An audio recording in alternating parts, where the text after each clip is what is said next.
Nantas d'Émile Zola.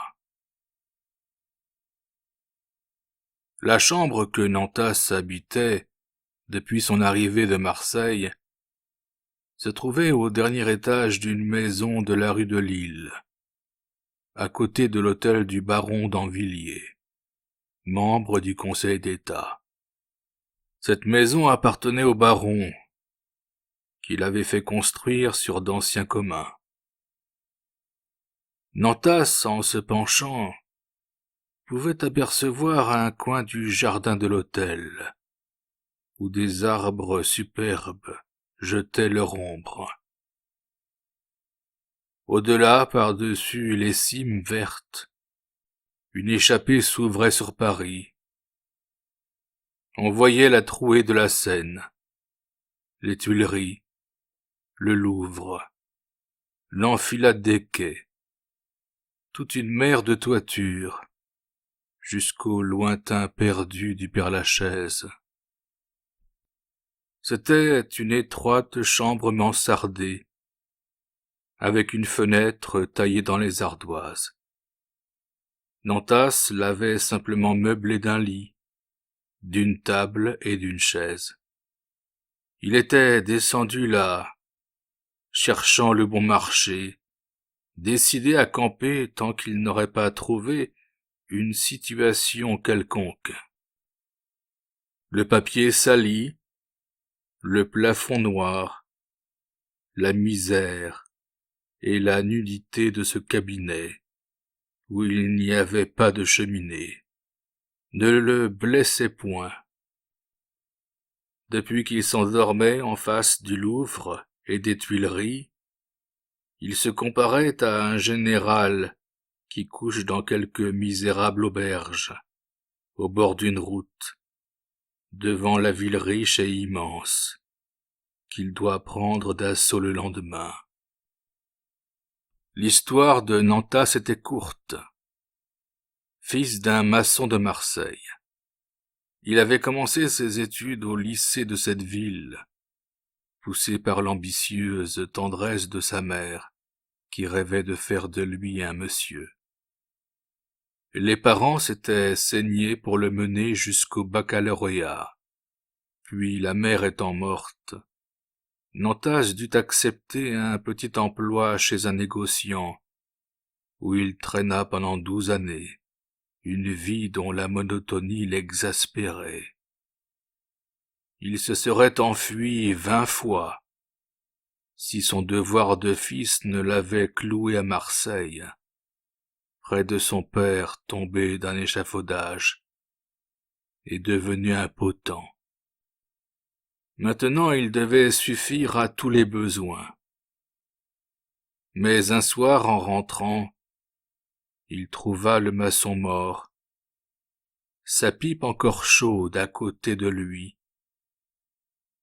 3 jours plus tard, il vendait les 4 nippes du ménage et partait pour Paris, avec 200 francs dans sa poche.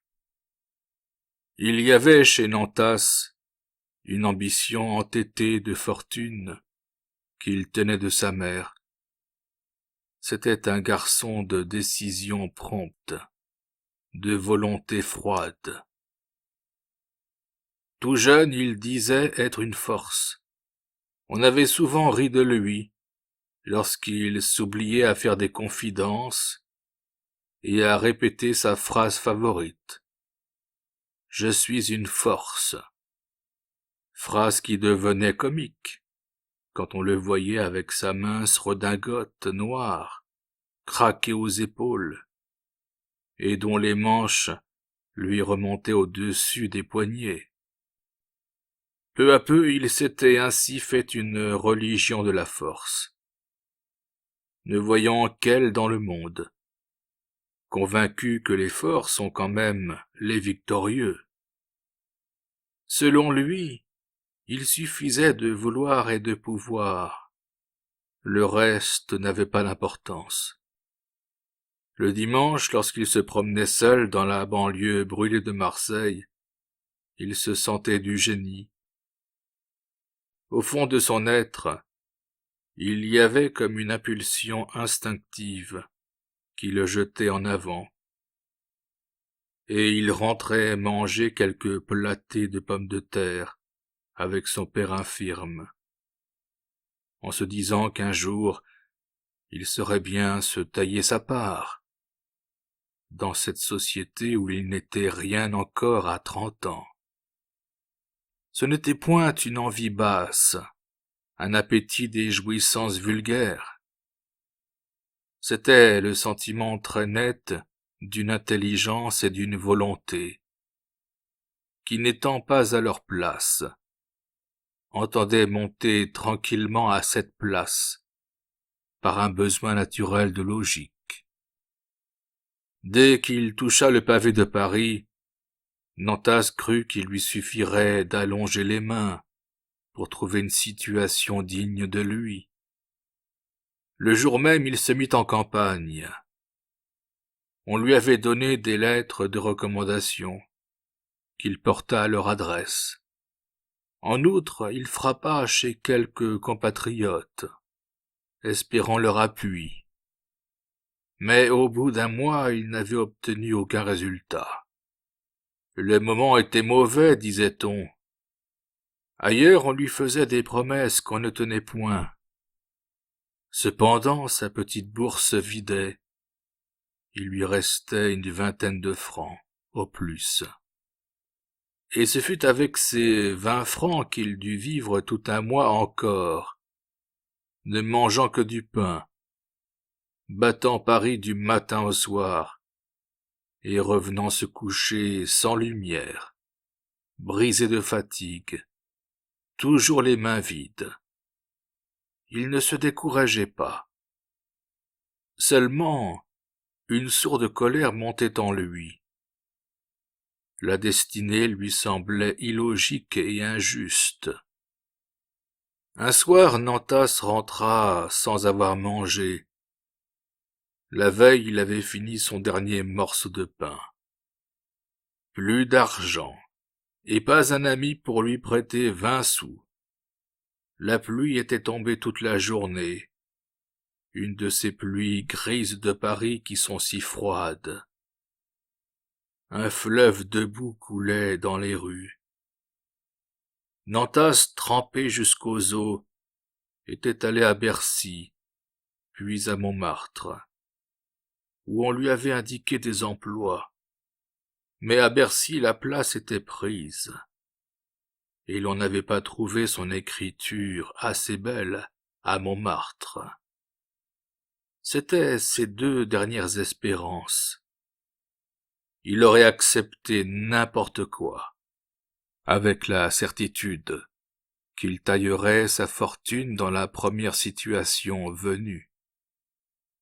Il ne demandait d'abord que du pain, de quoi vivre à Paris, un terrain quelconque, pour bâtir ensuite pierre à pierre. De Montmartre à la rue de Lille, il marcha lentement, le cœur noyé d'amertume. La pluie avait cessé. Une foule affairée le bousculait sur les trottoirs. Il s'arrêta plusieurs minutes devant la boutique d'un changeur. 5 francs lui auraient peut-être suffi pour être un jour le maître de tout ce monde. Avec 5 francs, on peut vivre 8 jours, et en 8 jours, on fait bien des choses. Comme il rêvait ainsi, une voiture l'éclaboussa. Il dut s'essuyer le front, qu'un jet de boue avait souffleté. Alors il marcha plus vite, serrant les dents, pris d'une envie féroce de tomber à coups de poing sur la foule qui barrait les rues. Cela l'aurait vengé de la bêtise du destin. Un omnibus faillit l'écraser rue de Richelieu. Au milieu de la place du Carrousel, il jeta aux Tuileries un regard jaloux. Sur le pont des Saints-Pères, une petite fille bien mise l'obligea à s'écarter de son droit chemin, qu'il suivait avec la raideur d'un sanglier traqué par une meute. Et ce détour lui parut une suprême humiliation, jusqu'aux enfants qui l'empêchaient de passer. Enfin, quand il se fut réfugié dans sa chambre, ainsi qu'une bête blessée revient à mourir au gîte, il s'assit lourdement sur sa chaise, assommé, examinant son pantalon que la crotte avait raidi, et ses souliers éculés qui laissaient couler une mare sur le carreau. Cette fois, c'était bien la fin. Nantas se demandait comment il se tuerait. Son orgueil restait debout. Il jugeait que son suicide allait punir Paris. Être une force, sentir en soi une puissance, et ne pas trouver une personne qui vous devine, qui vous donne le premier écu dont vous avez besoin, cela lui semblait d'une sottise monstrueuse. Son être entier se soulevait de colère. Puis c'était en lui un immense regret, lorsque ses regards tombaient sur ses bras inutiles. Aucune besogne pourtant ne lui faisait peur. Du bout de son petit doigt, il aurait soulevé un monde. Et il demeurait là, rejeté dans son coin, réduit à l'impuissance, se dévorant comme un lion en cage. Mais bientôt il se calmait, il trouvait la mort plus grande. On lui avait conté, quand il était petit, l'histoire d'un inventeur qui, ayant construit une merveilleuse machine, la cassa un jour à coups de marteau, devant l'indifférence de la foule. Eh bien, il était cet homme. Il apportait en lui une force nouvelle, un mécanisme rare d'intelligence et de volonté, et il allait détruire cette machine en se brisant le crâne sur le pavé de la rue. Le soleil se couchait derrière les grands arbres de l'hôtel d'Anvilliers. Un soleil d'automne dont les rayons d'or allumaient les feuilles jaunies. Nantas se leva comme attiré par cet adieu de l'astre. Il allait mourir, il avait besoin de lumière. Un instant il se pencha. Souvent, entre les masses des feuillages, au détour d'une allée, il avait aperçu une jeune fille blonde, très grande, marchant avec un orgueil princier. Il n'était point romanesque. Il avait passé l'âge où les jeunes hommes rêvent, dans les mansardes, que des demoiselles du monde viennent leur apporter de grandes passions et de grandes fortunes. Pourtant il arriva à cette heure suprême du suicide, qu'il se rappela tout d'un coup cette belle fille blonde, si hautaine. Comment pouvait-elle se nommer?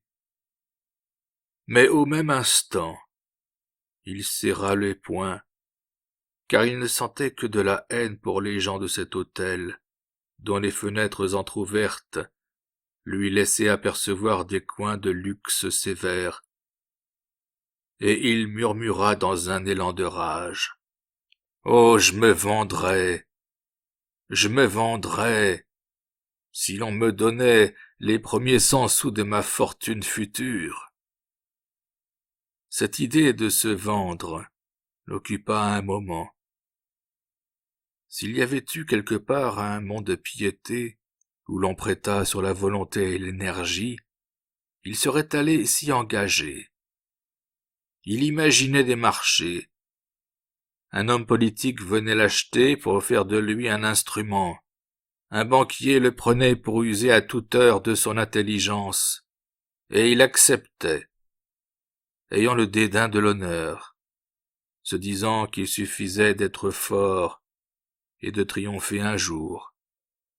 Puis il eut un sourire, est-ce qu'on trouve à se vendre? Les coquins, qui guettent les occasions, crèvent de misère, sans mettre jamais la main sur un acheteur. Il craignit d'être lâche. Il se dit qu'il inventait là des distractions. Et il s'assit de nouveau, en jurant qu'il se précipiterait de la fenêtre, lorsqu'il ferait nuit noire. Cependant sa fatigue était telle qu'il s'endormit sur sa chaise. Brusquement il fut réveillé par un bruit de voix. C'était sa concierge, qui introduisait chez lui une dame. « Monsieur, commença-t-elle, je me suis permis de faire monter... » Et comme elle s'aperçut qu'il n'y avait pas de lumière dans la chambre, elle redescendit vivement chercher une bougie.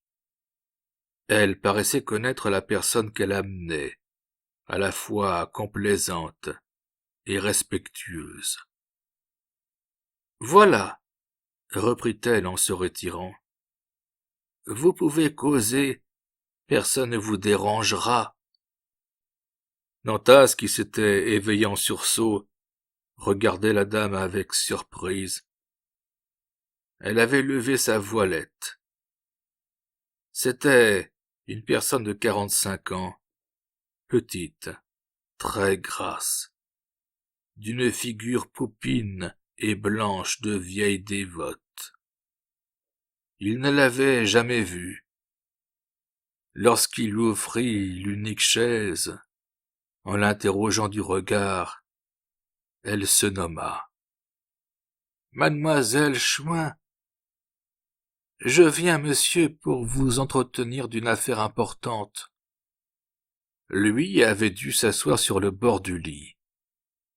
Le nom de mademoiselle Chouin ne lui apprenait rien. Il prit le parti d'attendre qu'elle voulût bien s'expliquer. Mais elle ne se pressait pas. Elle avait fait d'un coup d'œil le tour de l'étroite pièce, et semblait hésiter sur la façon dont elle entamerait l'entretien. Enfin, elle parla, d'une voix très douce, en appuyant d'un sourire les phrases délicates. « Monsieur, je viens en ami. On m'a donné sur votre compte les renseignements les plus touchants. Certes, ne croyez pas à un espionnage. Il n'y a dans tout ceci que le vif désir de vous être utile. Je sais combien la vie vous a été rude jusqu'à présent. Avec quel courage vous avez lutté pour trouver une situation, et quel est aujourd'hui le résultat fâcheux de tant d'efforts. Pardonnez-moi une fois encore, monsieur, de m'introduire ainsi dans votre existence. Je vous jure que la sympathie seule... » Nantas ne l'interrompait pas, pris de curiosité, pensant que sa concierge avait dû fournir tous ces détails. Mademoiselle Chouin pouvait continuer, et pourtant elle cherchait de plus en plus des compliments, des façons caressantes de dire les choses. « Vous êtes un garçon d'un grand avenir, monsieur. Je me suis permis de suivre vos tentatives, et j'ai été vivement frappé par votre louable fermeté dans le malheur. Enfin, il me semble que vous iriez loin si quelqu'un vous tendait la main. » Elle s'arrêta encore. Elle attendait un mot. Le jeune homme crut que cette dame venait lui offrir une place. Il répondit qu'il accepterait tout. Mais elle, maintenant que la glace était rompue, lui demanda carrément. « Éprouveriez-vous quelque répugnance à vous marier ?»« Me marier ?» s'écria Nantas. « Eh bon Dieu, qui voudrait de moi, madame? Quelque pauvre fille que je ne pourrais seulement pas nourrir. » Non, une jeune fille très belle, très riche, magnifiquement apparentée, qui vous mettra d'un coup dans la main les moyens d'arriver à la situation la plus haute. » Nantas ne riait plus. « Alors, quel est le marché ?» demanda-t-il en baissant instinctivement la voix. « Cette jeune fille est enceinte, et il faut reconnaître l'enfant, » dit nettement mademoiselle Chouin, qui oubliait ses tournures onctueuses pour aller plus vite en affaires. Le premier mouvement de Nantas fut de jeter l'entremetteuse à la porte. « C'est une infamie que vous me proposez là, » murmura-t-il. « Oh, une infamie !» s'écria mademoiselle Chouin, retrouvant sa voix mielleuse. « Je n'accepte pas ce vilain mot. La vérité, monsieur, est que vous sauverez une famille du désespoir. Le père ignore tout. La grossesse n'est encore que peu avancée, et c'est moi qui ai conçu l'idée de marier le plus tôt possible la pauvre fille, en présentant le mari comme l'auteur de l'enfant. Je connais le père, il en mourrait. Ma combinaison amortira le coup. Il croira à une réparation. Le malheur est que le véritable séducteur est marié. Ah, monsieur, il y a des hommes qui manquent vraiment de sens moral. Elle aurait pu aller longtemps ainsi. Nantas ne l'écoutait plus. Pourquoi donc refuserait-il? Ne demandait-il pas à se vendre tout à l'heure? Eh bien, on venait l'acheter. Donnant, donnant. Il donnait son nom, on lui donnait une situation. C'était un contrat comme un autre. Il regarda son pantalon crotté par la boue de Paris.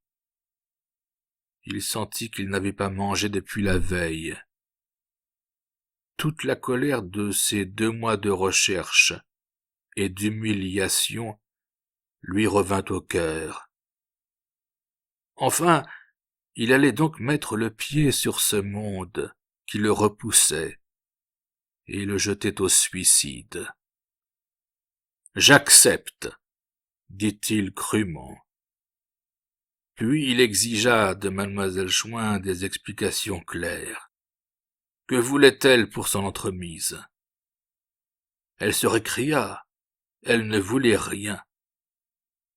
Pourtant elle finit par demander 20 000 francs sur l'apport que l'on constituerait au jeune homme. Et comme il ne marchandait pas, elle se montra expansive. « Écoutez, c'est moi qui ai songé à vous. La jeune personne n'a pas dit non lorsque je vous ai nommé. Oh, c'est une bonne affaire. Vous me remercierez plus tard. J'aurais pu trouver un homme titré. J'en connais un qui m'aurait baisé les mains, mais j'ai préféré choisir en dehors du monde de cette pauvre enfant. Cela paraîtra plus romanesque. Puis vous me plaisez. Vous êtes gentil. Vous avez la tête solide. Oh, vous irez loin. Ne m'oubliez pas. Je suis tout à vous. » Jusque-là, aucun nom n'avait été prononcé. Sur une interrogation de Nantas, la vieille fille se leva et dit en se présentant de nouveau.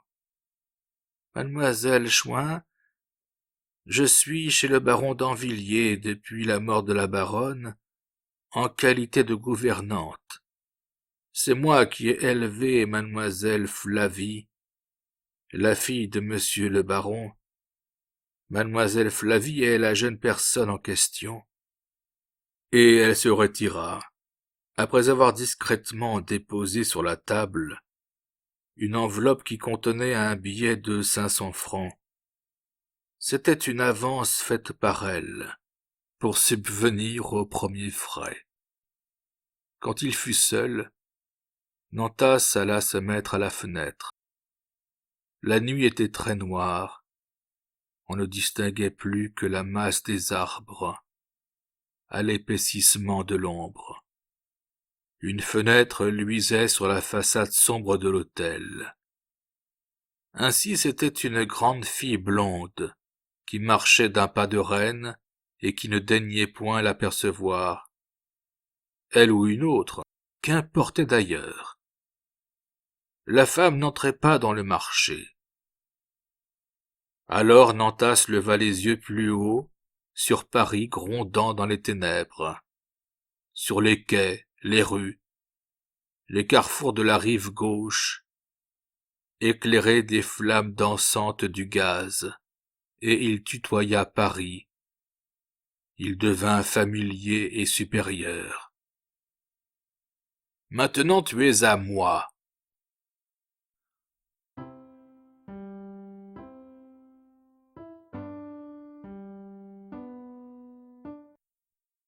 Le baron d'Anvilliers était dans le salon qui lui servait de cabinet. Une haute pièce sévère, tendue de cuir, garnie de meubles antiques. Depuis l'avant-veille, il restait comme foudroyé par l'histoire que mademoiselle Chouin lui avait contée du déshonneur de Flavie. Elle avait eu beau amener les faits de loin, les adoucir, le vieillard était tombé sous le coup, et seule la pensée que le séducteur pouvait offrir une suprême réparation le tenait debout encore. Ce matin-là, il attendait la visite de cet homme qu'il ne connaissait point et qui lui prenait ainsi sa fille. Il sonna. « Joseph, il va venir un jeune homme que vous introduirez. Je n'y suis pour personne autre. » Et il y songeait amèrement, seul au coin de son feu. Le fils d'un maçon, un meurt-de-faim, qui n'avait aucune situation avouable. Mademoiselle Chouin le donnait bien comme un garçon d'avenir, mais que de honte, dans une famille où il n'y avait pas eu une tache jusque-là. Flavie s'était accusée avec une sorte d'emportement, pour épargner à sa gouvernante le moindre reproche. Depuis cette explication pénible, elle gardait la chambre. Le baron avait refusé de la revoir. Il voulait, avant de pardonner, régler lui-même cette abominable affaire. Toutes ses dispositions étaient prises, mais ses cheveux avaient achevé de blanchir. Un tremblement sénile agitait sa tête. « Monsieur Nantas !» annonça Joseph. Le baron ne se leva pas. Il tourna seulement la tête et regarda fixement Nantas, qui s'avançait. Celui-ci avait eu l'intelligence de ne pas céder au désir de s'habiller de neuf. Il avait acheté une redingote et un pantalon noir encore propre, mais très râpé, et cela lui donnait l'apparence d'un étudiant pauvre et soigneux, ne sentant en rien l'aventurier. Il s'arrêta au milieu de la pièce et attendit, debout, sans humilité pourtant. « C'est donc vous, monsieur ?» bégaya le vieillard. Mais il ne put continuer. L'émotion l'étranglait. Il craignait de céder à quelque violence. Après un silence, il dit simplement : « Monsieur, vous avez commis une mauvaise action, et comme Nantas allait s'excuser, il répéta avec plus de force. « Une mauvaise action. Je ne veux rien savoir. Je vous prie de ne pas chercher à m'expliquer les choses. Ma fille se serait jetée à votre cou, que votre crime resterait le même. Il n'y a que les voleurs qui s'introduisent ainsi violemment dans les familles. » Nantas avait de nouveau baissé la tête. « C'est une dot gagnée aisément. C'est un guet-apens où vous étiez certain de prendre la fille et le père. »« Permettez, monsieur, » interrompit le jeune homme, qui se révoltait. Mais le baron eut un geste terrible. « Quoi? Que voulez-vous que je permette? Ce n'est pas à vous de parler ici. Je vous dis ce que je dois vous dire, et ce que vous devez entendre, puisque vous venez à moi comme un coupable. Vous m'avez outragé. Voyez cette maison. Notre famille y a vécu pendant plus de 3 siècles, sans une souillure. N'y sentez-vous pas un honneur séculaire, une tradition de dignité et de respect? Eh bien, monsieur, vous avez souffleté tout cela. J'ai failli en mourir. Et aujourd'hui mes mains tremblent, comme si j'avais brusquement vieilli de 10 ans. Taisez-vous et écoutez-moi. » Nantas était devenu très pâle. Il avait accepté là un rôle bien lourd. Pourtant il voulut prétexter l'aveuglement de la passion. « J'ai perdu la tête, » murmura-t-il en tâchant d'inventer un roman. « Je n'ai pu voir mademoiselle Flavie. » Au nom de sa fille, le baron se leva et cria d'une voix de tonnerre. « Taisez-vous! Je vous ai dit que je ne voulais rien savoir.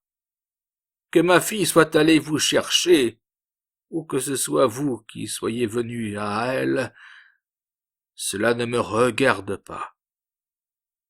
Je ne lui ai rien demandé. Je ne vous demande rien. Gardez tous les deux vos confessions. C'est une ordure où je n'entrerai pas. » Il se rassit, tremblant, épuisé. Nantas s'inclinait, troublé profondément, malgré l'empire qu'il avait sur lui-même. Au bout d'un silence, le vieillard reprit de la voix sèche d'un homme qui traite une affaire. « Je vous demande pardon, monsieur. Je m'étais promis de garder mon sang-froid. Ce n'est pas vous qui m'appartenez. C'est moi qui vous appartiens, puisque je suis à votre discrétion. Vous êtes ici pour m'offrir une transaction devenue nécessaire. Transigeons, monsieur. » Et il affecta dès lors de parler comme un avoué qui arrange à l'amiable quelque procès honteux, où il ne met les mains qu'avec dégoût. Il disait posément: « Mademoiselle Flavie d'Anvilliers a hérité, à la mort de sa mère, d'une somme de 200 000 francs, qu'elle ne devait toucher que le jour de son mariage. Cette somme a déjà produit des intérêts. Voici d'ailleurs mes comptes de tutelle que je veux vous communiquer. » Il avait ouvert un dossier. Il eut des chiffres. Nantas tenta vainement de l'arrêter.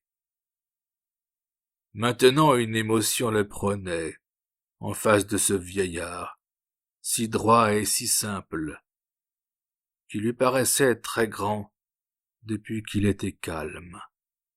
« Enfin, » conclut celui-ci, Je vous reconnais dans le contrat que mon notaire a dressé ce matin un apport de 200 000 francs. Je sais que vous n'avez rien. Vous toucherez les 200 000 francs chez mon banquier le lendemain du mariage. Mais, monsieur, dit Nantas, je ne vous demande pas votre argent. Je ne veux que votre fille. Le baron lui coupa la parole. Vous n'avez pas le droit de refuser, et ma fille ne saurait épouser un homme moins riche qu'elle. Je vous donne la dot que je lui destinais, voilà tout. Peut-être aviez-vous compté trouver davantage, mais on me croit plus riche que je ne le suis réellement, monsieur. Et comme le jeune homme restait muet sous cette dernière cruauté, le baron termina l'entrevue, en sonnant le domestique. « Joseph, dites à mademoiselle que je l'attends tout de suite dans mon cabinet. » Il s'était levé. Il ne prononça plus un mot, marchant lentement. Nantas demeurait debout et immobile. Il trompait ce vieillard. Il se sentait petit et sans force devant lui. Enfin, Flavie entra. « Ma fille, dit le baron, voici cet homme. Le mariage aura lieu dans le délai légal. » Et il s'en alla. Il les laissa seuls, comme si pour lui, le mariage était conclu. Quand la porte se fut refermée, un silence régna. Nantas et Flavie se regardaient. Ils ne s'étaient point vus encore. Elle lui parut très belle, avec son visage pâle et hautain, dont les grands yeux gris ne se baissaient pas. Peut-être avait-elle pleuré depuis 3 jours qu'elle n'avait pas quitté sa chambre. Mais la froideur de ses joues devait avoir glacé ses larmes. Ce fut elle qui parla la première. « Alors, monsieur, cette affaire est terminée. »« Oui, madame, » répondit simplement Nantas. Elle eut une moue involontaire, en l'enveloppant d'un long regard qui semblait chercher en lui sa bassesse. « Allons, tant mieux, » reprit-elle. « Je craignais de ne trouver personne pour un tel marché. » Nantas sentit à sa voix tout le mépris dont elle l'accablait, mais il releva la tête. S'il avait tremblé devant le père, en sachant qu'il le trompait, il entendait être solide et carré en face de la fille, qui était sa complice. « Pardon, madame, » dit-il tranquillement, avec une grande politesse. « Je crois que vous vous méprenez sur la situation que nous fait à tous deux ce que vous venez d'appeler très justement un marché. J'entends que, dès aujourd'hui, nous nous mettions sur un pied d'égalité. »« Ah, vraiment ?» interrompit Flavie, avec un sourire dédaigneux. « Oui, sur un pied d'égalité complète. Vous avez besoin d'un nom pour cacher une faute que je ne me permets pas de juger, et je vous donne le mien. De mon côté, j'ai besoin d'une mise de fonds, d'une certaine position sociale, pour mener à bien de grandes entreprises. Et vous m'apportez ces fonds. Nous sommes dès aujourd'hui 2 associés dont les apports se balancent. Nous avons seulement à nous remercier pour le service que nous nous rendons mutuellement. » Elle ne souriait plus. Un pli d'orgueil irrité lui barrait le front. Pourtant elle ne répondit pas. Au bout d'un silence, elle reprit. Vous connaissez mes conditions? Non, madame, dit Nantas, qui conservait un calme parfait. Veuillez me les dicter, et je m'y soumets d'avance. Alors elle s'exprima nettement, sans une hésitation ni une rougeur. Vous ne serez jamais que mon mari de nom.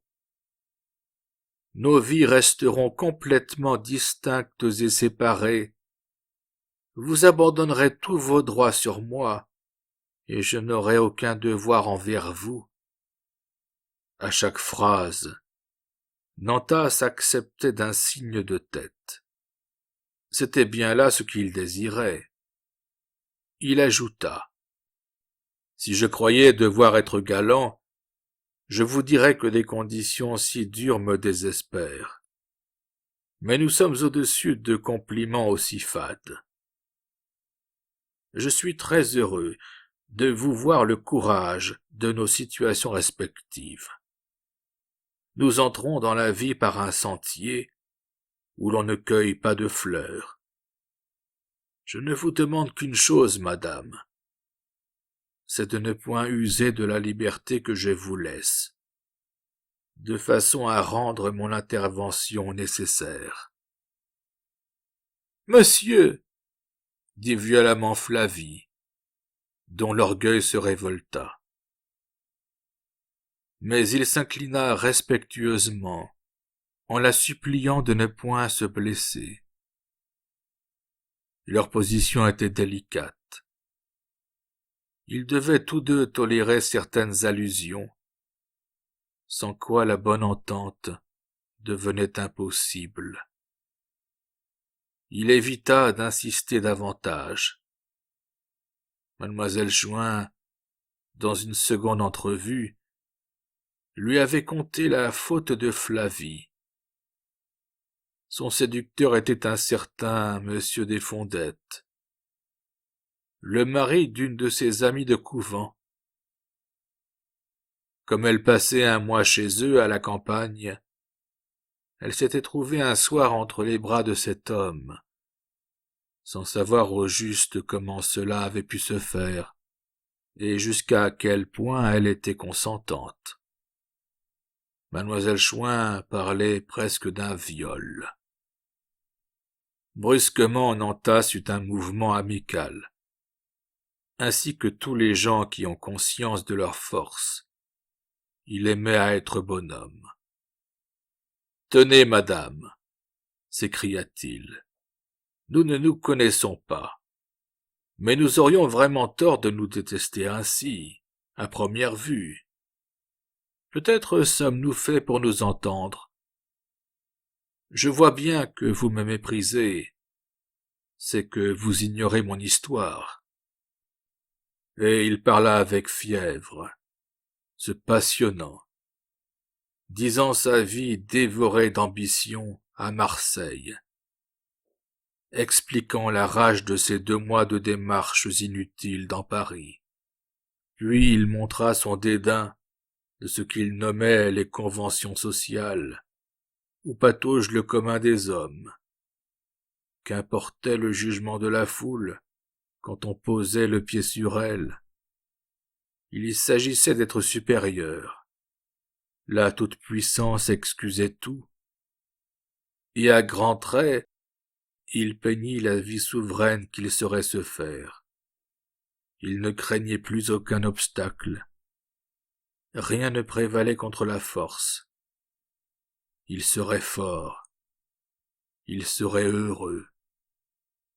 Ne me croyez pas platement intéressé, ajouta-t-il.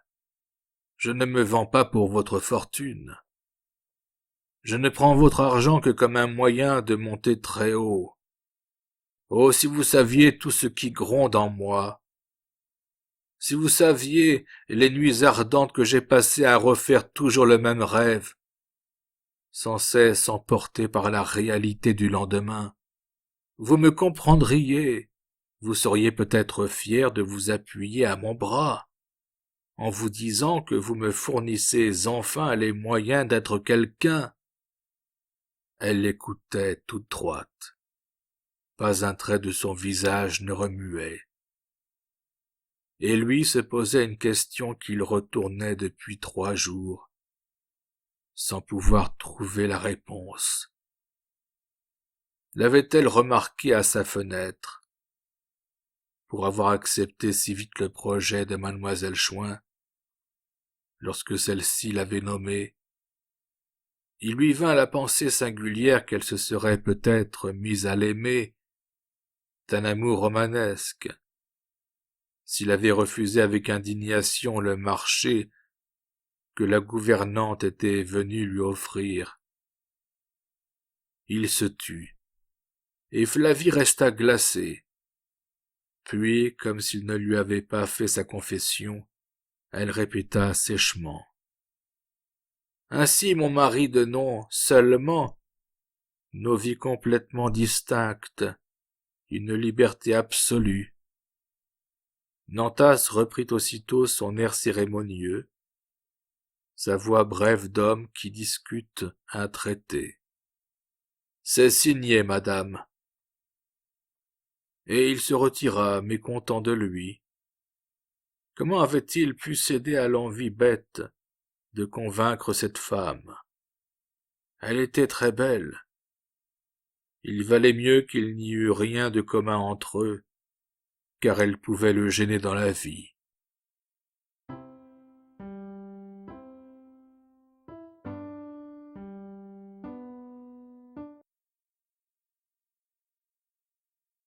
Des années s'étaient écoulées. Un matin, Nantas se trouvait dans le cabinet où le baron d'Anvilliers l'avait autrefois si rudement accueilli, lors de leur première entrevue. Maintenant, ce cabinet était le sien. Le baron, après s'être réconcilié avec sa fille et son gendre, leur avait abandonné l'hôtel, en ne se réservant qu'un pavillon situé à l'autre bout du jardin, sur la rue de Beaune. En 10 ans, Nantas venait de conquérir une des plus hautes situations financières et industrielles. Mêlé à toutes les grandes entreprises de chemin de fer, lancé dans toutes les spéculations sur les terrains qui signalèrent les premières années de l'Empire, il avait réalisé rapidement une fortune immense. Mais son ambition ne se bornait pas là. Il voulait jouer un rôle politique. Et il avait réussi à se faire nommer député dans un département où il possédait plusieurs fermes. Dès son arrivée au corps législatif, il s'était posé en futur ministre des Finances.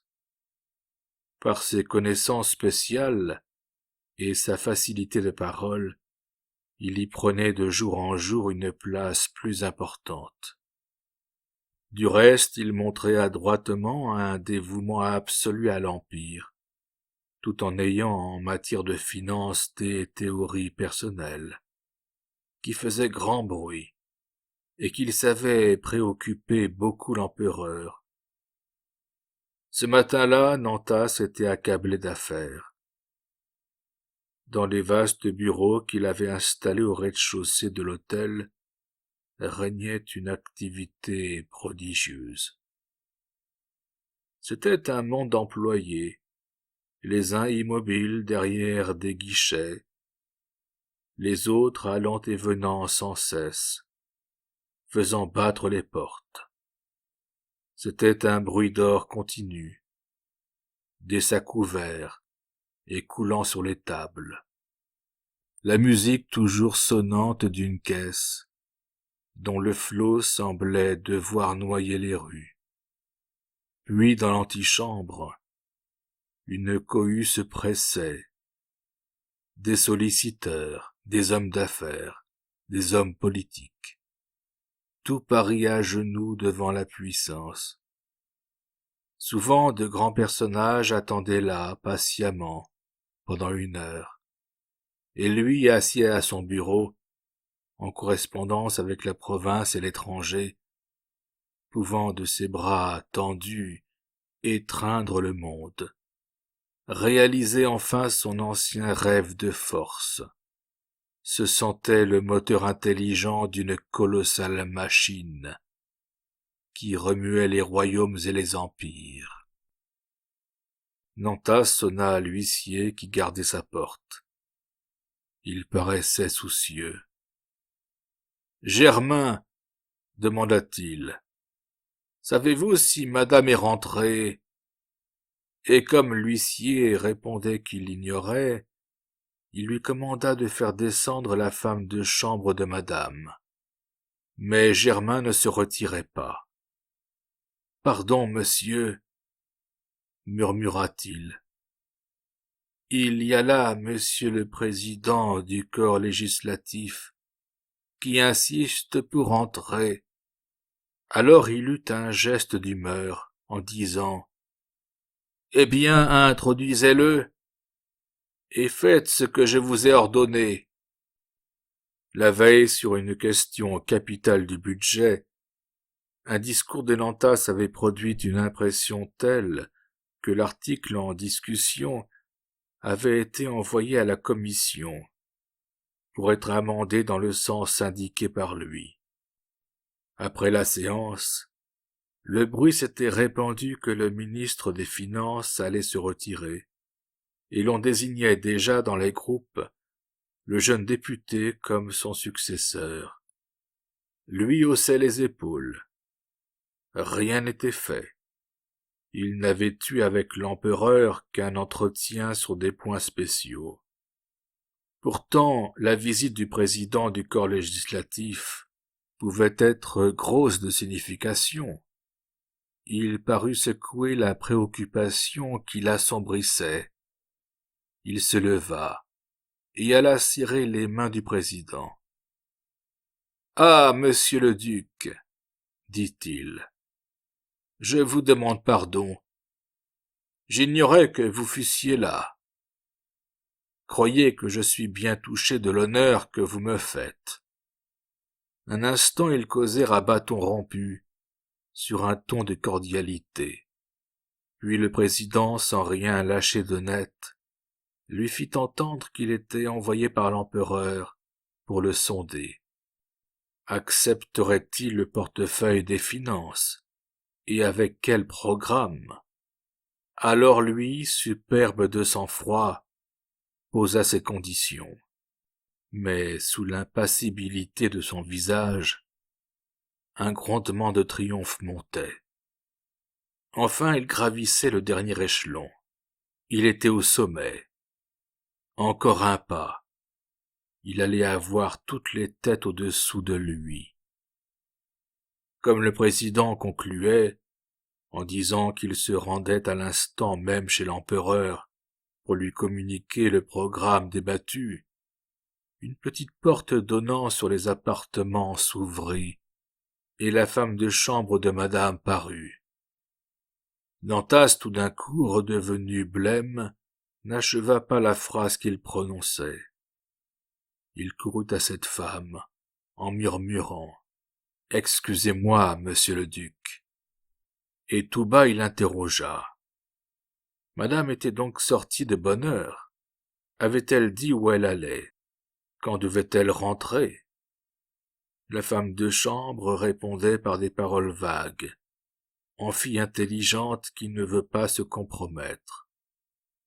Ayant compris la naïveté de cet interrogatoire, il finit par dire simplement « Dès que madame rentrera, prévenez-la que je désire lui parler. » Le duc surpris s'était approché d'une fenêtre et regardait dans la cour.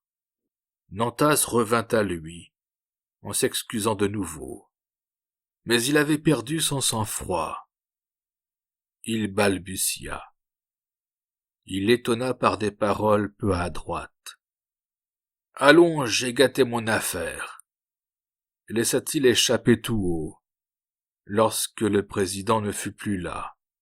« Voilà un portefeuille qui va m'échapper. » Et il resta dans un état de malaise, coupé d'accès de colère. Plusieurs personnes furent introduites. Un ingénieur avait à lui présenter un rapport qui annonçait des bénéfices énormes dans une exploitation de mines. Un diplomate l'entretint d'un emprunt qu'une puissance voisine voulait ouvrir à Paris. Des créatures défilèrent, lui rendirent des comptes sur 20 affaires considérables. Enfin, il reçut un grand nombre de ses collègues de la Chambre. Tous se répandaient en éloges outrés sur son discours de la veille. Lui, renversé au fond de son fauteuil, acceptait cet encens sans un sourire. Le bruit de l'or continuait dans les bureaux voisins. Une trépidation d'usine faisait trembler les murs, comme si on eût fabriqué là tout cet or qui sonnait.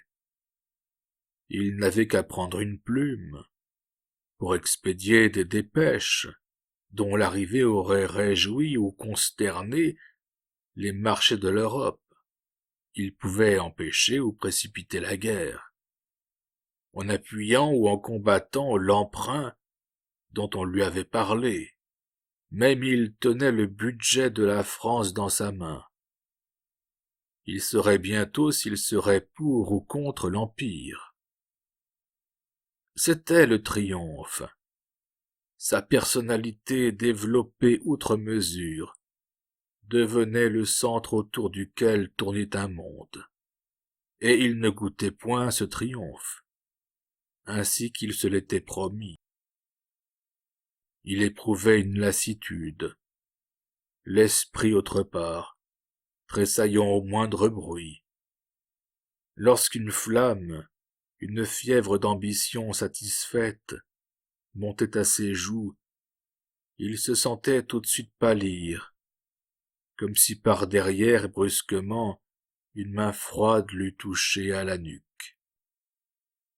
2 heures s'étaient passées, et Flavie n'avait pas encore paru. Nantas appela Germain pour le charger d'aller chercher M. d'Anvilliers, si le baron se trouvait chez lui. Resté seul, il marcha dans son cabinet, en refusant de recevoir davantage ce jour-là. Peu à peu, son agitation avait grandi. Évidemment, sa femme était à quelque rendez-vous.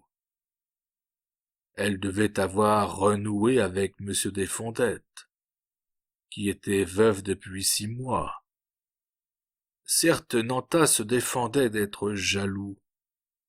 Pendant 10 années, il avait strictement observé le traité conclu. Seulement, il entendait, disait-il, ne pas être ridicule. Jamais il ne permettrait à sa femme de compromettre sa situation en le rendant la moquerie de tous. Et sa force l'abandonnait. Ce sentiment de mari qui veut simplement être respecté l'envahissait d'un tel trouble qu'il n'en avait pas éprouvé de pareil, même lorsqu'il jouait les coups de cartes les plus hasardés dans les commencements de sa fortune. Flavie entra, encore en toilette de ville. Elle n'avait retiré que son chapeau et ses gants. Nantas, dont la voix tremblait, lui dit qu'il serait monté chez elle, si elle lui avait fait savoir qu'elle était rentrée. Mais elle, sans s'asseoir, de l'air pressé d'une cliente, eut un geste pour l'inviter à se hâter. « Madame, commença-t-il, une explication est devenue nécessaire entre nous. Où êtes-vous allée ce matin ?» La voix frémissante de son mari, la brutalité de sa question, la surprirent extrêmement. « Mais, répondit-elle d'un ton froid, où il m'a plu d'aller ? Justement, c'est ce qui ne saurait me convenir désormais, reprit-il en devenant très pâle. Vous devez vous souvenir de ce que je vous ai dit. Je ne tolérerai pas que vous eussiez de la liberté que je vous laisse, de façon à déshonorer mon nom. Flavie eut un sourire de souverain mépris. Déshonorer votre nom, monsieur? Mais cela vous regarde. C'est une besogne qui n'est plus à faire. » Alors Nantas, dans un emportement fou, s'avança comme s'il voulait l'abattre, bégayant. « Malheureuse, vous sortez des bras de monsieur Desfondettes. Vous avez un amant, je le sais. »« Vous vous trompez, » dit-elle sans reculer devant sa menace. « Je n'ai jamais revu monsieur Desfondettes. Mais j'aurais un amant que vous n'auriez pas à me le reprocher. Qu'est-ce que cela pourrait vous faire? Vous oubliez donc nos conventions. » Il la regarda un instant de ses yeux hagards, puis secoué de sanglots, mettant dans son cri une passion longtemps contenue, il s'abattit à ses pieds. « Oh, Flavie, je vous aime !» Elle, toute droite, s'écarta, parce qu'il avait touché le coin de sa robe. Mais le malheureux la suivait en se traînant sur les genoux, les mains tendues. « Je vous aime, Flavie, je vous aime comme un fou. Cela est venu je ne sais comment. Il y a des années déjà, et peu à peu cela m'a pris tout entier. Oh, j'ai lutté. Je trouvais cette passion indigne de moi. Je me rappelais notre premier entretien. Mais aujourd'hui je souffre trop. Il faut que je vous parle. » Longtemps il continua. C'était l'effondrement de toutes ses croyances. Cet homme qui avait mis sa foi dans la force, qui soutenait que la volonté est le seul levier capable de soulever le monde, tombait anéanti, faible comme un enfant, désarmé devant une femme, et son rêve de fortune réalisé, sa haute situation conquise, il eût tout donné pour que cette femme le relevât d'un baiser au front. Elle lui gâtait son triomphe. Il n'entendait plus l'heure qui sonnait dans ses bureaux. Il ne songeait plus au défilé des courtisans qui venaient de le saluer. Il oubliait que l'empereur, en ce moment, l'appelait peut-être au pouvoir. Ces choses n'existaient pas. Il avait tout, et il ne voulait que Flavie. Si Flavie se refusait, il n'avait rien. « Écoutez, » continua-t-il, « ce que j'ai fait, je l'ai fait pour vous. D'abord, c'est vrai, vous ne comptiez pas. Je travaillais pour la satisfaction de mon orgueil. Puis vous êtes devenu l'unique but de toutes mes pensées, de tous mes efforts. Je me disais que je devais monter le plus haut possible, afin de vous mériter. J'espérais vous fléchir le jour où je mettrais à vos pieds ma puissance. Voyez où je suis aujourd'hui. N'ai-je pas gagné votre pardon? Ne me méprisez plus, je vous en conjure. » Elle n'avait pas encore parlé. Elle dit tranquillement. « Relevez-vous, monsieur. On pourrait entrer. » Il refusa. Il la supplia encore. Peut-être aurait-il attendu, s'il n'avait pas été jaloux de monsieur Desfondettes. C'était un tourment qui l'affolait. Puis il se fit très humble. « Je vois bien que vous me méprisez toujours. Eh bien, attendez, ne donnez votre amour à personne. Je vous promets de si grandes choses que je saurai bien vous fléchir. Il faut me pardonner si j'ai été brutal tout à l'heure. Je n'ai plus la tête à moi. Oh, laissez-moi espérer que vous m'aimerez un jour. »« Jamais !» prononça-t-elle avec énergie. Et comme il restait par terre, écrasé, elle voulut sortir. Mais lui, la tête perdue, pris d'un accès de rage, se leva et la saisit au poignet. une femme le braverait ainsi, lorsque le monde était à ses pieds. Il pouvait tout, bouleverser les États, conduire la France à son gré, et il ne pourrait obtenir l'amour de sa femme. Lui, si fort, si puissant, lui dont les moindres désirs étaient désordre. Il n'avait plus qu'un désir, et ce désir ne serait jamais contenté, parce qu'une créature d'une faiblesse d'enfant refusait. Il lui serrait les bras, il répétait d'une voix rauque, « Je veux, je veux, et moi je ne veux pas », disait Flavie toute blanche, et raidie dans sa volonté. La lutte continuait, lorsque le baron d'Anvilliers ouvrit la porte. À sa vue, Nantas lâcha Flavie et s'écria. « Monsieur, voici votre fille qui revient de chez son amant. Dites-lui donc qu'une femme doit respecter le nom de son mari, même lorsqu'elle ne l'aime pas, et que la pensée de son propre honneur ne l'arrête plus. » Le baron, très vieilli, restait debout sur le seuil, devant cette scène de violence. C'était pour lui une surprise douloureuse. Il croyait le ménage uni. Il approuvait les rapports cérémonieux des deux époux, pensant qu'il n'y avait là qu'une tenue de convenance. Son gendre et lui étaient de deux générations différentes. Mais s'il était blessé par l'activité peu scrupuleuse du financier, s'il condamnait certaines entreprises qu'il traitait de casse-cou, il avait dû reconnaître la force de sa volonté et sa vive intelligence. Et brusquement il tombait dans ce drame qu'il ne soupçonnait pas.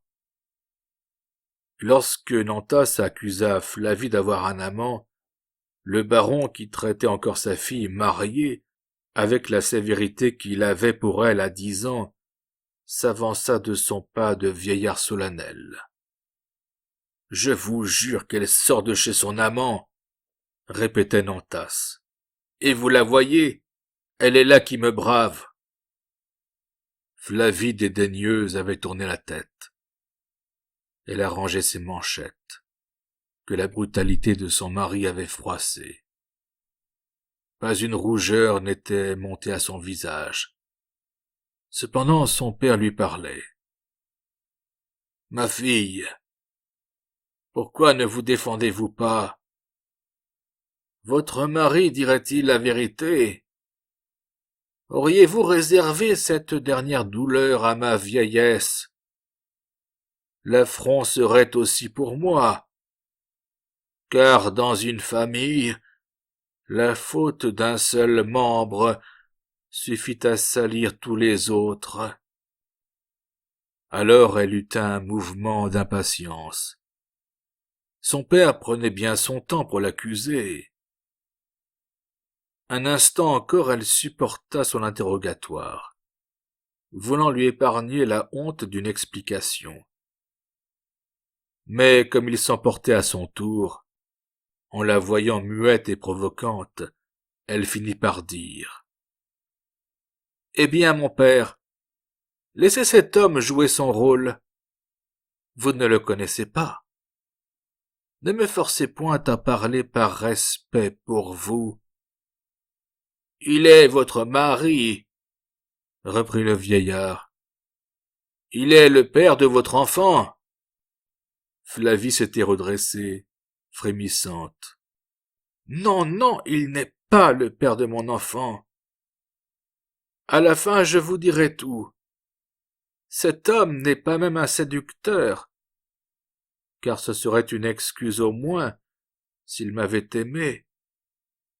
Cet homme s'est simplement vendu et a consenti à couvrir la faute d'un autre. » Le baron se tourna vers Nantas, qui, livide, reculait. « Entendez-vous, mon père? reprenait Flavie avec plus de force. Il s'est vendu pour de l'argent. Je ne l'ai jamais aimé. Il ne m'a jamais touché du bout de ses doigts. J'ai voulu vous épargner une grande douleur. Je l'ai acheté afin qu'il vous mentît. Regardez-le. Voyez si je dis la vérité. Nantas se cachait la face entre les mains. Et aujourd'hui, continua la jeune femme, voilà qu'il veut que je l'aime. Il s'est mis à genoux et il a pleuré. Quelque comédie sans doute. Pardonnez-moi de vous avoir trompé, mon père, mais vraiment est-ce que j'appartiens à cet homme? Maintenant que vous savez tout, emmenez-moi. Il m'a violenté tout à l'heure. Je ne resterai pas ici une minute de plus. Le baron redressa sa taille courbée, et silencieux il alla donner le bras à sa fille. Tous deux traversèrent la pièce, sans que Nantas fît un geste pour les retenir. Puis à la porte, le vieillard ne laissa tomber que cette parole. « Adieu, monsieur !» La porte s'était refermée. Nantas restait seul, écrasé, regardant follement le vide autour de lui. Comme Germain venait d'entrer et de poser une lettre sur le bureau, il l'ouvrit machinalement et la parcourut des yeux. Cette lettre, entièrement écrite de la main de l'empereur, l'appelait au ministère des Finances, en termes très obligeants. Il comprit à peine. La réalisation de toutes ses ambitions ne le touchait plus. Dans les caisses voisines, le bruit de l'or avait augmenté.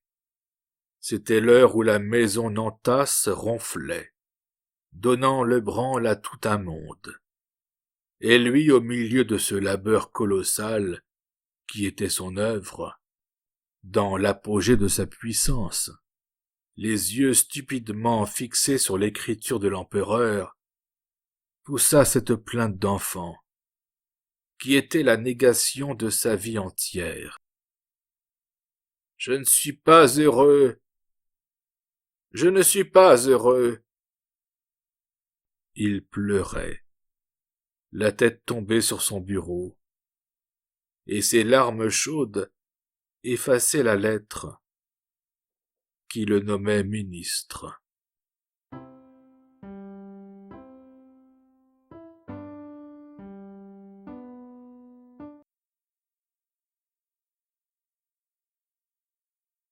Depuis 18 mois que Nantas était ministre des Finances, il semblait s'étourdir par un travail surhumain.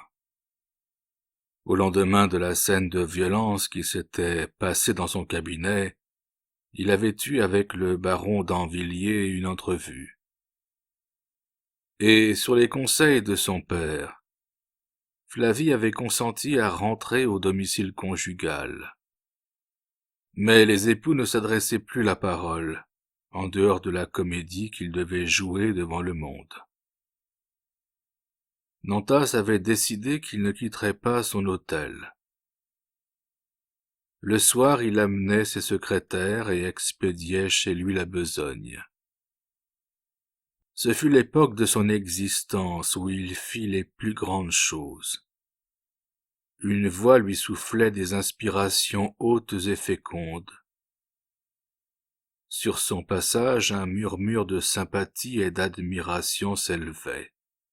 Mais lui restait insensible aux éloges. On eût dit qu'il travaillait sans espoir de récompense, avec la pensée d'entasser les œuvres, dans le but unique de tenter l'impossible. Chaque fois qu'il montait plus haut, il consultait le visage de Flavie. Est-ce qu'elle était touchée enfin? Est-ce qu'elle lui pardonnait son ancienne infamie?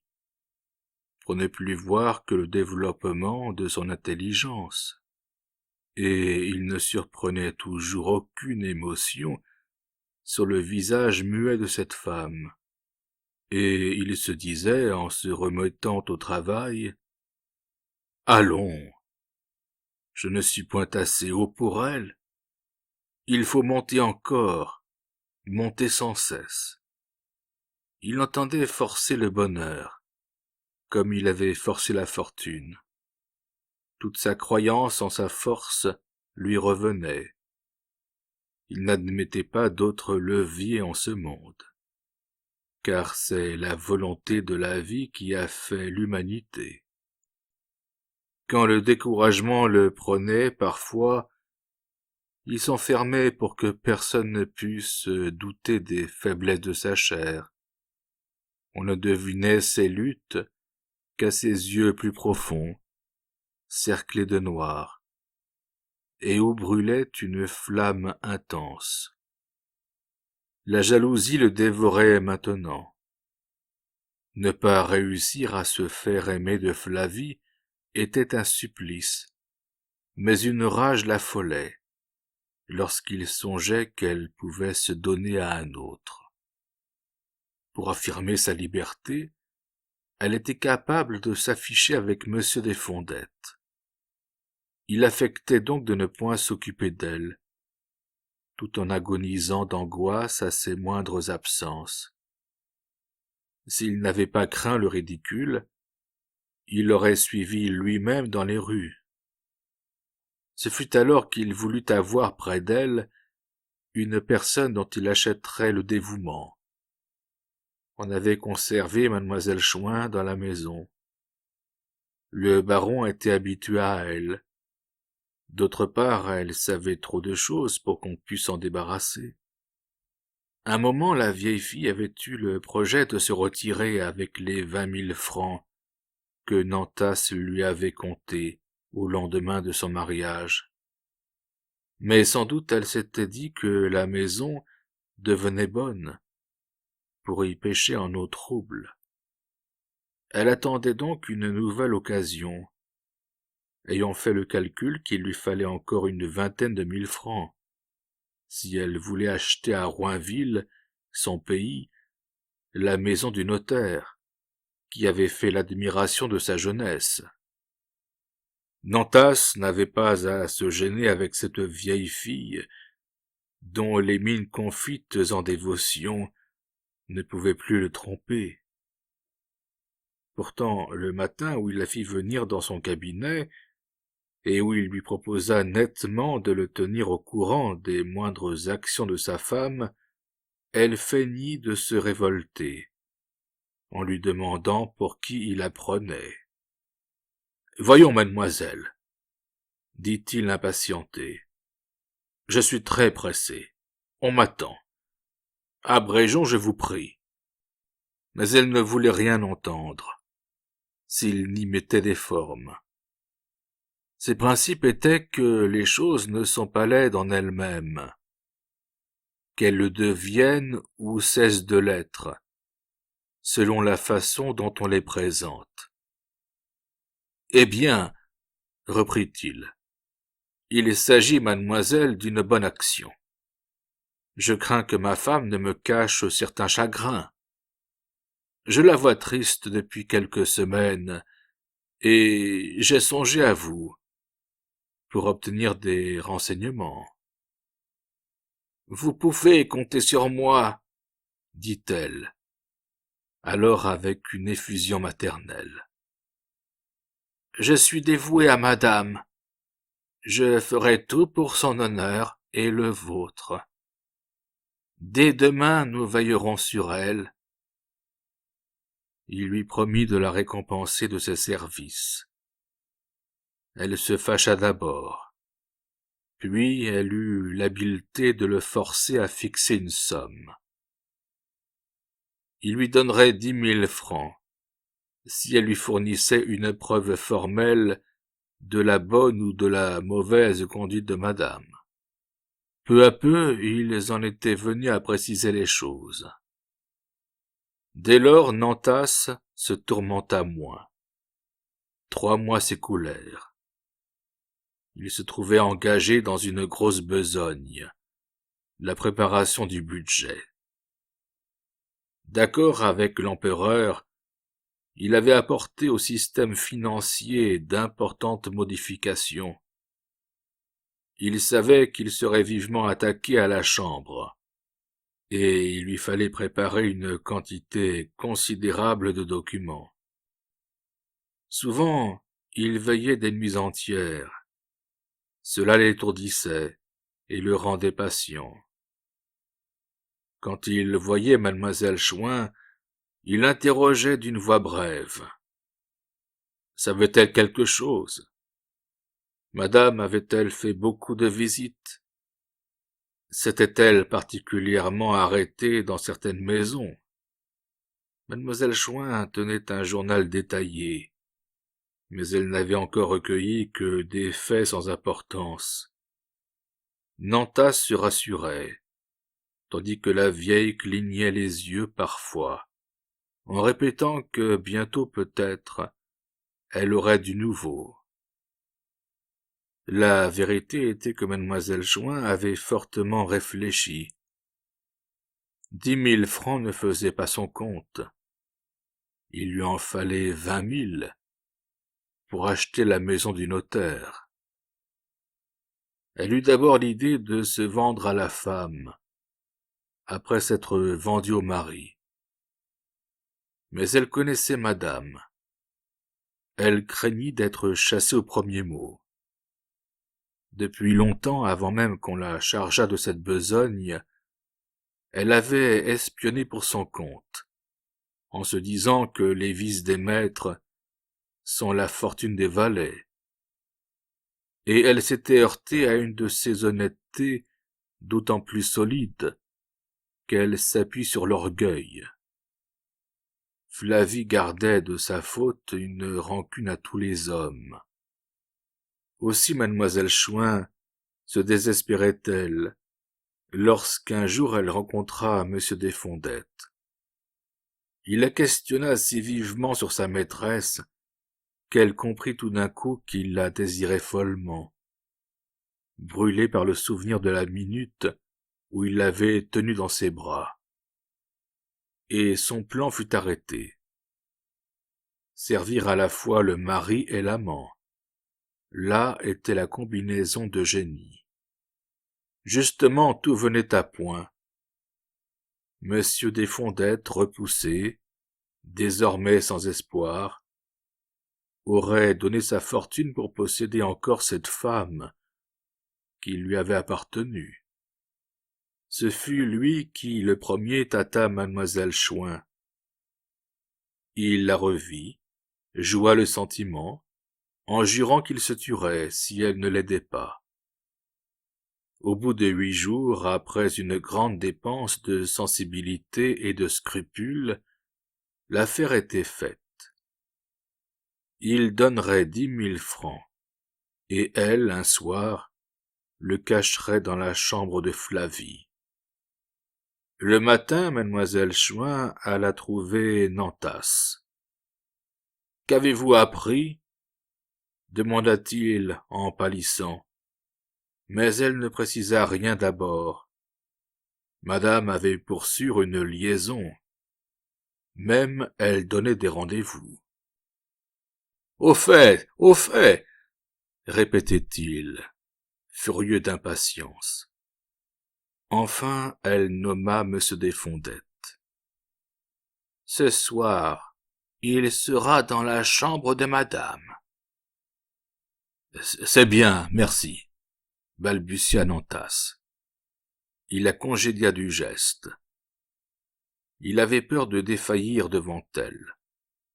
Ce brusque renvoi l'étonnait et l'enchantait, car elle s'était attendue à un long interrogatoire, et elle avait même préparé ses réponses, pour ne pas s'embrouiller.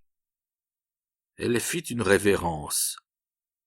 Elle se retira, en prenant une figure dolente. Nantas s'était levé. Dès qu'il fut seul, il parla tout haut. « Ce soir, dans sa chambre. Et il portait les mains à son crâne, comme s'il l'avait entendu craquer.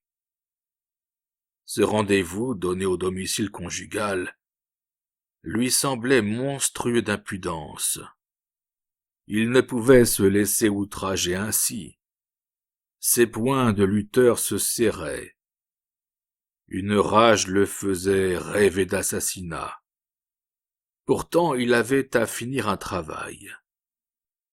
3 fois il se rassit devant son bureau, et 3 fois un soulèvement de tout son corps le remit debout, tandis que derrière lui quelque chose le poussait, un besoin de monter sur le champ chez sa femme, pour la traiter de catin. Enfin il se vainquit, il se remit à la besogne, en jurant qu'il les étranglerait le soir. Ce fut la plus grande victoire qu'il remporta jamais sur lui-même. L'après-midi, Nantas alla soumettre à l'empereur le projet définitif du budget. Celui-ci lui ayant fait quelques objections, il les discuta avec une lucidité parfaite. Mais il lui fallut promettre de modifier toute une partie de son travail.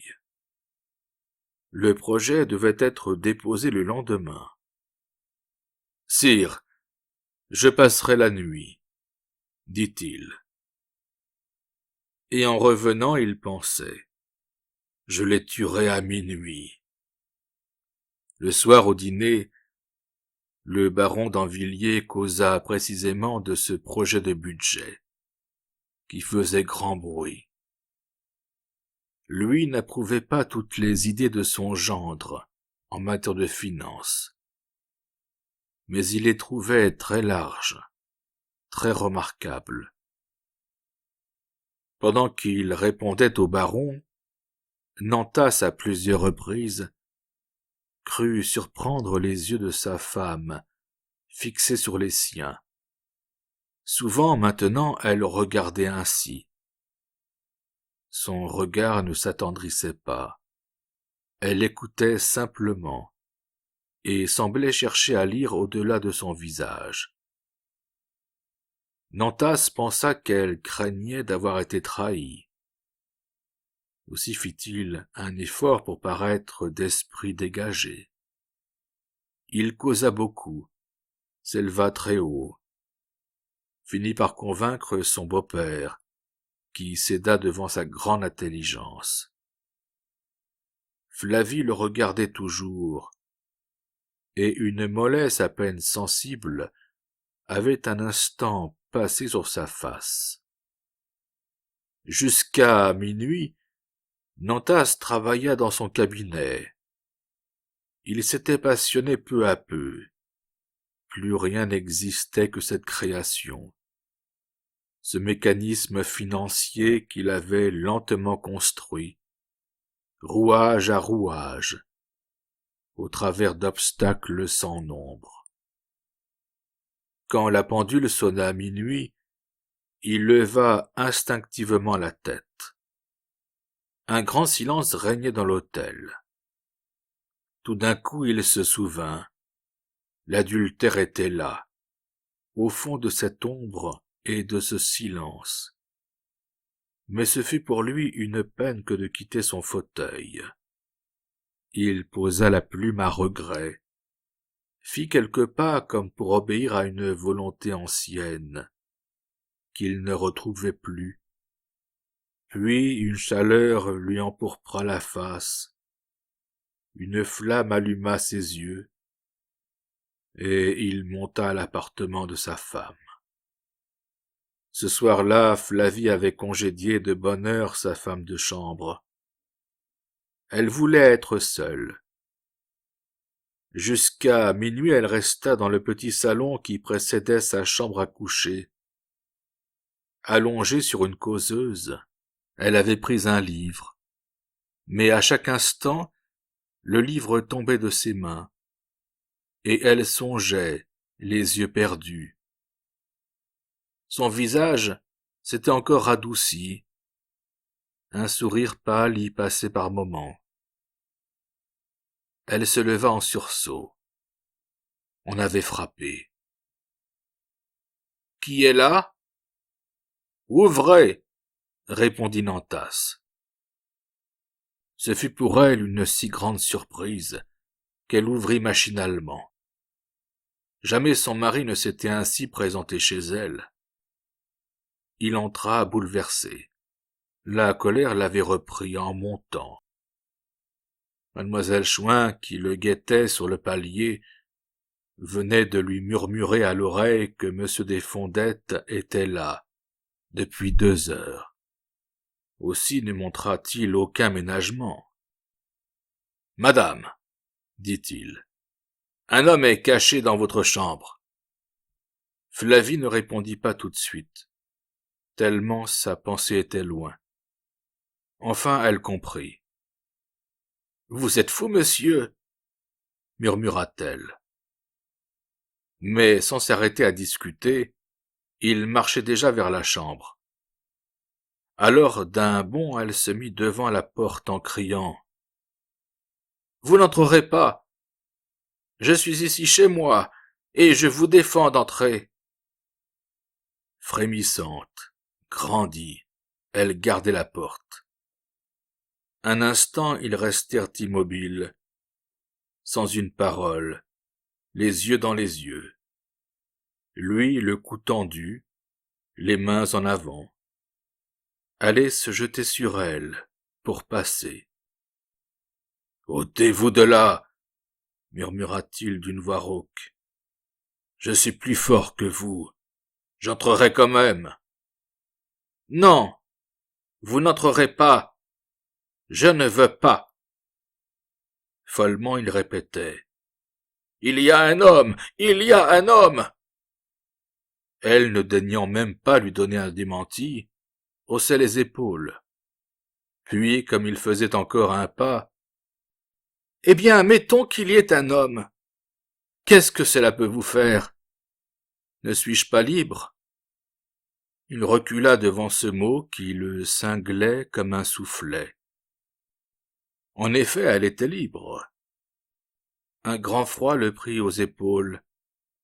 Il sentit nettement qu'elle avait le rôle supérieur, et que lui jouait là une scène d'enfant malade et illogique. Il n'observait pas le traité. Sa stupide passion le rendait odieux.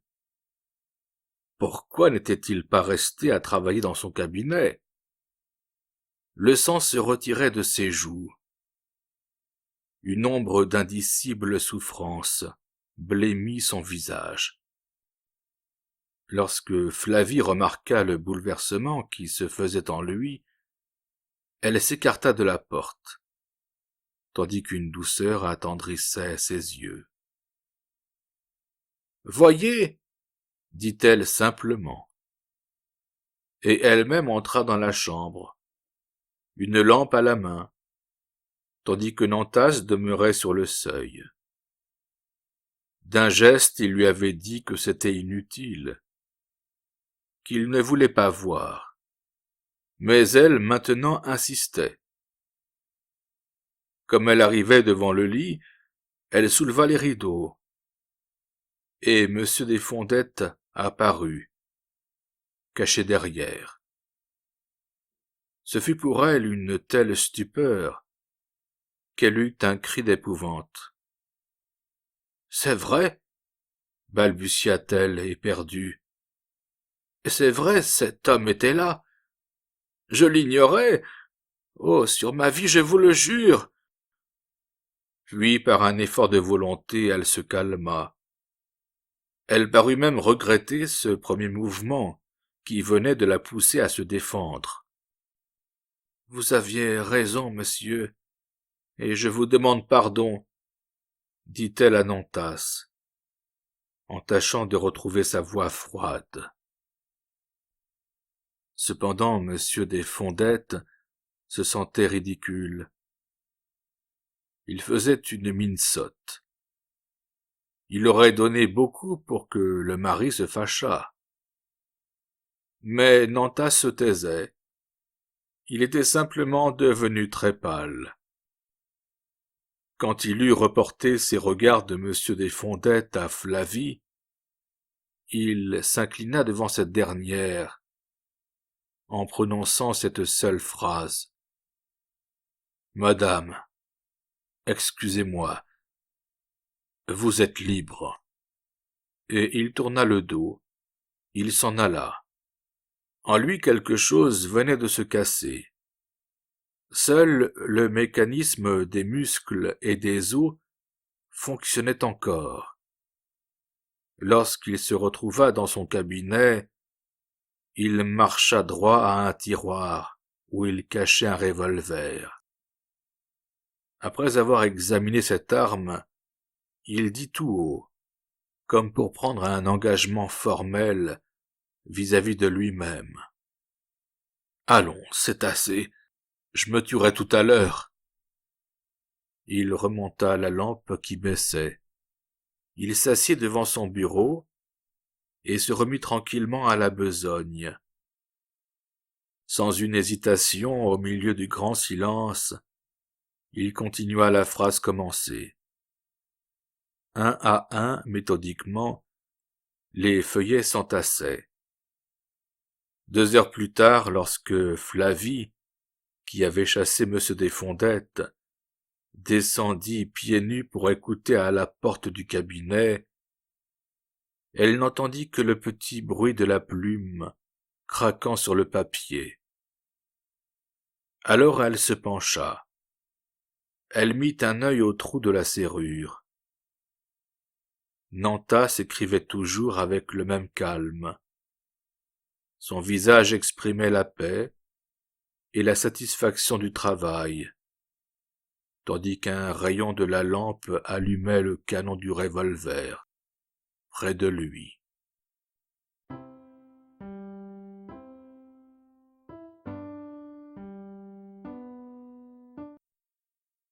La maison attenante au jardin de l'hôtel était maintenant la propriété de Nantas, qu'il avait achetée à son beau-père. Par un caprice, il défendait d'y louer l'étroite mansarde, où pendant 2 mois il s'était débattu contre la misère lors de son arrivée à Paris. Depuis sa grande fortune, il avait éprouvé à diverses reprises le besoin de monter s'y enfermer pour quelques heures. C'était là qu'il avait souffert, c'était là qu'il voulait triompher. Lorsqu'un obstacle se présentait, il aimait aussi à y réfléchir, à y prendre les grandes déterminations de sa vie.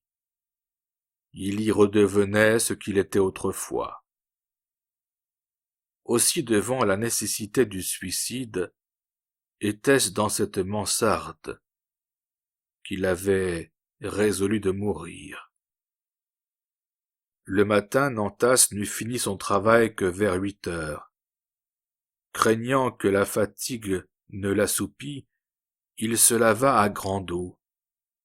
Puis il appela successivement plusieurs employés pour leur donner des ordres. Lorsque son secrétaire fut arrivé, il eut avec lui un entretien. Le secrétaire devait porter sur le champ le projet de budget aux Tuileries et fournir certaines explications, si l'empereur soulevait des objections nouvelles. Dès lors, Nantas crut avoir assez fait. Il laissait tout en ordre. Il ne partirait pas comme un banqueroutier frappé de démence. Enfin, il s'appartenait. Il pouvait disposer de lui, sans qu'on l'accusât d'égoïsme et de lâcheté. 9 heures sonnèrent. Il était temps. Mais comme il allait quitter son cabinet, en emportant le revolver, il eut une dernière amertume à boire. Mademoiselle Chouin se présenta pour toucher les 10 000 francs promis. Il la paya, et dut subir sa familiarité. Elle se montrait maternelle. Elle le traitait un peu comme un élève qui a réussi. S'il avait encore hésité, cette complicité honteuse l'aurait décidé au suicide. Il monta vivement, et dans sa hâte, laissa la clé sur la porte. Rien n'était changé. Le papier avait les mêmes déchirures. Le lit, la table et la chaise se trouvaient toujours là, avec leur odeur de pauvreté ancienne. Il respira un moment cet air qui lui rappelait les luttes d'autrefois, puis il s'approcha de la fenêtre, et il aperçut la même échappée de Paris, les arbres de l'hôtel, la Seine, les quais, tout un coin de la rive droite, où le flot des maisons roulait, se haussait, se confondait, jusqu'au lointain de Père-Lachaise. Le revolver était sur la table boiteuse, à portée de sa main. Maintenant il n'avait plus de hâte. Il était certain que personne ne viendrait, et qu'il se tuerait à sa guise. Il songeait et se disait qu'il se retrouvait au même point que jadis, ramené au même lieu, dans la même volonté du suicide. Un soir déjà à cette place, il avait voulu se casser la tête. Il était trop pauvre alors pour acheter un pistolet. Il n'avait que le pavé de la rue. Mais la mort était quand même au bout. Ainsi dans l'existence, il n'y avait donc que la mort qui ne trompa pas, qui se montra toujours sûre et toujours prête. Il ne connaissait qu'elle de solide. Il avait beau chercher, tout s'était continuellement effondré sous lui. La mort seule restait une certitude, et il éprouva le regret d'avoir vécu 10 ans de trop. L'expérience qu'il avait faite de la vie, en montant à la fortune et au pouvoir, lui paraissait puérile.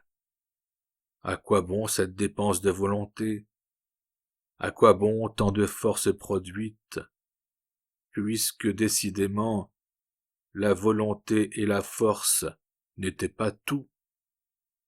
Il avait suffi d'une passion pour le détruire. Il s'était pris sottement à aimer Flavie, et le monument qu'il bâtissait craquait, s'écroulait comme un château de cartes, emporté par l'haleine d'un enfant. C'était misérable. Cela ressemblait à la punition d'un écolier maraudeur, sous lequel la branche casse, et qui périt par où il a péché. La vie était bête. Les hommes supérieurs y finissaient aussi platement que les imbéciles. Nantas avait pris le revolver sur la table, et l'armait lentement. Un dernier regret le fit mollir une seconde, à ce moment suprême. Que de grandes choses il aurait réalisées si Flavie l'avait compris. Le jour où elle se serait jetée à son cou en lui disant « Je t'aime », ce jour-là il aurait trouvé un levier pour soulever le monde. Et sa dernière pensée était un grand dédain de la force, puisque la force, qui devait tout lui donner, n'avait pu lui donner Flavie. Il leva son arme. La matinée était superbe. Par la fenêtre grande ouverte, le soleil entrait, mettant un éveil de jeunesse dans la mansarde. Au loin, Paris commençait son labeur de ville géante. Nantas appuya le canon sur sa tempe. Mais la porte s'était violemment ouverte, et Flavie entra. D'un geste, elle détourna le cou. La balle alla s'enfoncer dans le plafond, Tous deux se regardaient. Elle était si essoufflée, si étranglée, qu'elle ne pouvait parler. Enfin, tutoyant Nantas pour la première fois, elle trouva le mot qui l'attendait, le seul mot qui pût le décider à vivre. « Je t'aime !» cria-t-elle à son cou, sanglotante, arrachant cet aveu à son orgueil, à tout son être dompté. « Je t'aime, parce que tu es fort,